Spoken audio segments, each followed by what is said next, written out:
Đấng chúng ta tin không phải là đấng chết, mà ngày hôm nay Ngài luôn sống, không những sống trong ngày sau chết mà Ngài luôn là đấng sống. Chân chân du ca thế này chuyện in rồi sự đau rằng ngoài tầm ba ăn mà heo à hay cho cưng ngoài ta hay sai nào má Giêsu từ Christ vì là Giêsu hay là Giêsu Christ chơi chí đã nào khác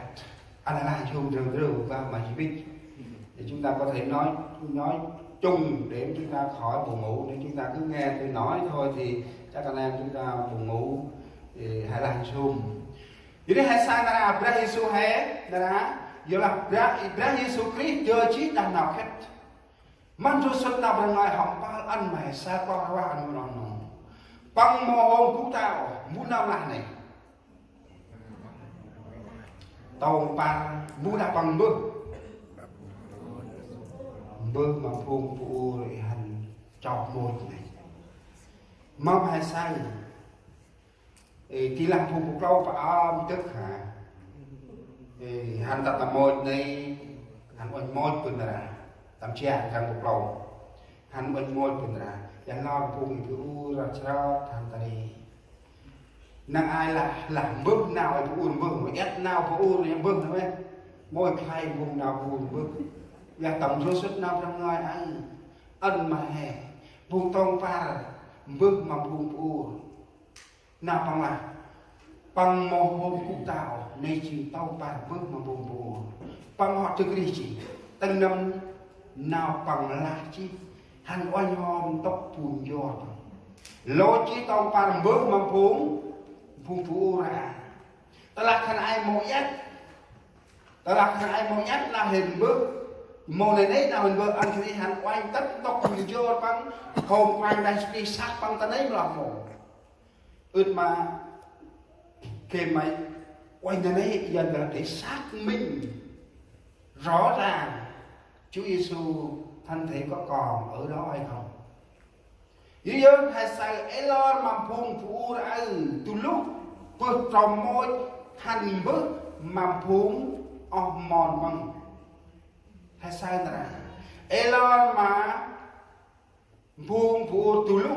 ta làm phun phụ mồ hành bước mà phun mòn kích đông là ôi nấy ngoài đại sĩ trực kỷ mà làm một ta làm phun phụ mồ hành bước khẩn bằng kích đông là một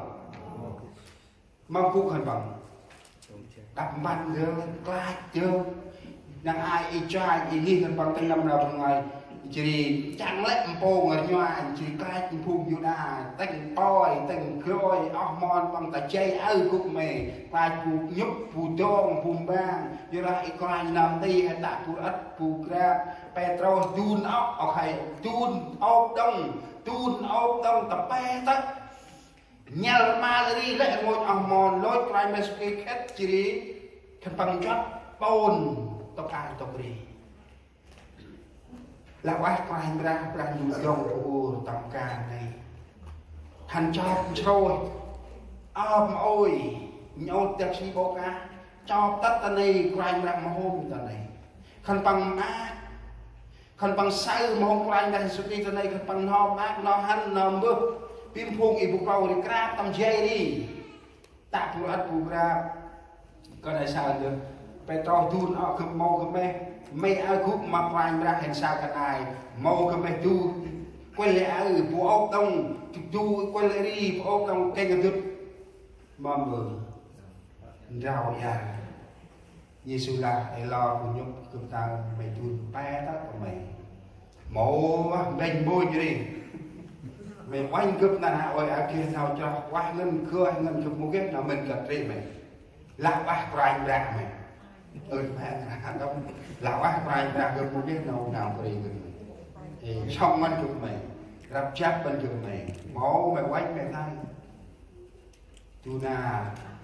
nạp phim mặt tu ắt tu trường tất petro chun quay một con ông petro ấy tu chút tùm này chỉ tu là chi bằng tu ba tất cả cái tiền rau và mà nào thì chân quay ra như mà nó ra hay sao con nào mà đó là tăng bơm phùm phùm bùm coi bu hành nọ phải trôi đông hành đông chót đông lẽ một ông mò là mà lo chi bu bu xét ta chi em bước chỉ phải trôi chót ở một cái đen và dân và dừng một cái đông đen sẽ bơ sẽ mà hành chót tắt ta mồi mút quanh ta mồi đồng hay sao ông lòng nô đến đây quanh ra hè đi chừng họ thưa chứ đàn nào cả một hồ kia tu tê là vấn hay là một kia nào buồn vào khuyên khét nhúc bằng khuyên khét nằm vùng cân bằng khuyên khét kê mà ngọ quanh ra hè mà bự như là quanh ra Giêsu chỉ nơm tươi chứ đàn nào cả nó đang nằm vùng nào chóc bol phùng hay kia nào mát tăng quanh mà từ cái ấy môn vùng nào mát hè đó nào mát hè lệch nào mát hè kia nào cặp cơn rồi vì cái nào mát tâm hè sự niềm vui của Chúa Giêsu Chúa Giêsu sống lại ngày hôm nay bởi vì Chúa Giêsu chúng ta đã sống lại chúng ta có niềm vui lớn lắm không phải là niềm vui chúng ta chỉ là thời gian hay sang đồ xuân đâu đang ngồi chơi ta còn tôi thủ đó của chúng ta trồng tôi chứ hay là sự rè ngoài ra vùng khác ban si vai chú kia mà vùng pizzi mà sai nào là ngoài báo ra số họ tự kỷ chỉ vương vùng khác bằng chỉ play buộc ra mà vùng pizzi tâm nào dân thì là nhưng bây giờ đấng Christ đã từ cái chết sống lại ngài là trái đầu mùa của những kẻ ngủ bằng những chuyện play buộc ra ở trình nơm đẹp cô tapena khatamoj chỉ thực đi tapena này là nít hay là tapamoj mà bằng bò cá mà bò một cái nít dài một tờ này năng ai là bạn là một bạn tại nuôi này là ba môi thì là pena của tập tờ này khi tập so hành khoai hành oanh mà bự một cái người trai cũng thật này đã qua ra hè tầm pena này bằng cú tầm môi tên năm nào là mà chứ lòng bước coi nào mà nói mà phùn prìm hàn đâu vậy hay sai nào bên ngoài ta ở nó Praspe họ tự ghi chỉ phùn phùn khét bằng chỉ play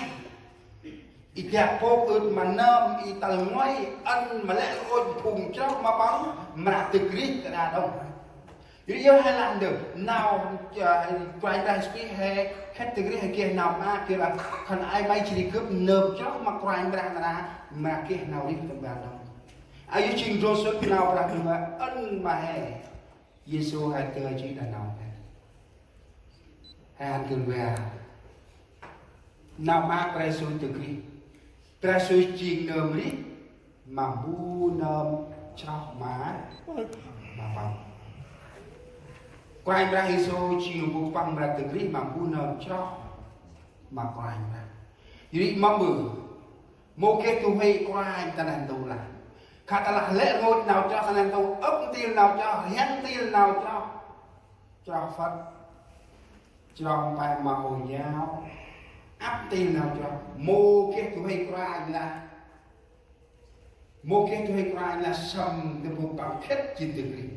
lẽ một đèn tù lam đèn tù mót y quay bằng dần là các giáo chủ về tôn giáo trên thế giới không có một giáo chủ giống như giáo chủ chúng ta là Chúa Giêsu và chết sống lại